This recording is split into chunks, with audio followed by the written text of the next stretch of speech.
Go to Design and on Design. There are 5 options for your application colors at the moment: outline color, text icons colors, block color, in-block color, and background color or background image. Change the color of different elements in your application and click Save to apply changes.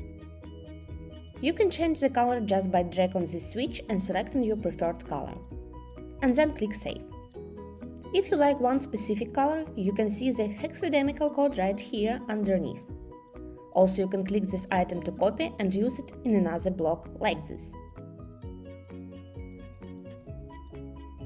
You may also upload a background image within a color background. Just click on this 2 arrows icon and browse file. Select the file which you want to upload as a background image and click Save.